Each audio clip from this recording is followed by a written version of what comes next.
Kalamba. Kalamba, Laguna, no? Hindi po Kalamba, Quezon City.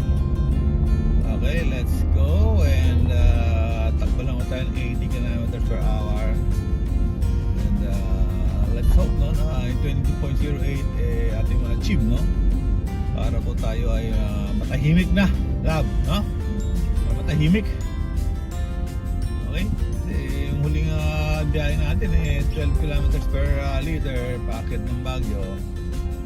Yung pababa ng Baguio is 18.8 kilometers per liter. And then check na natin ngayon, no? Puro patag lang kung totoo po yung 22.08.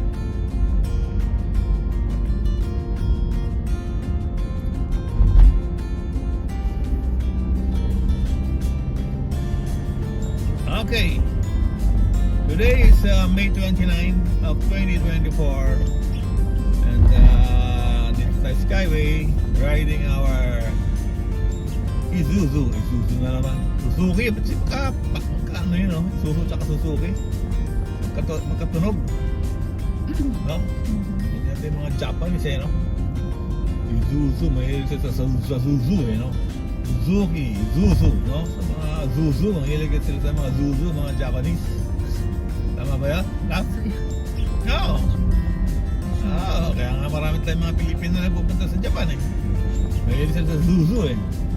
Suzuki, Isuzu, di ba? You like that?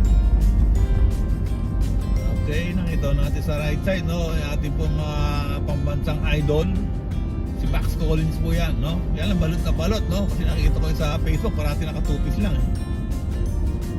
Step, balot na balot. Okay, nakita nyo yung haba ng traffic, no? Papunta Buendia. Okay, it's 8:16 and ang haba po ng traffic. Grabe, no? Kilometro ang haba. Okay, enjoy ko kayo rito sa traffic kasi ang haba. Okay, let's check ang traffic, condition. So, pupunta ko kayo ng Makati via Skyway, no? Galing ko kayo ng Quezon City. Ito yung condition ng traffic. Maumuso yung gasolina nyo, maubos yung pasensya nyo. Ang dami, oh. Putya, no? Dami lang. Dami yan, ha? Oh, double na rito, oh.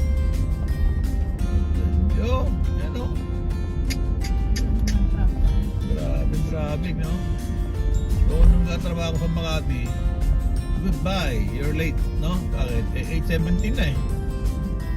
Oh, 8:17 na. Okay.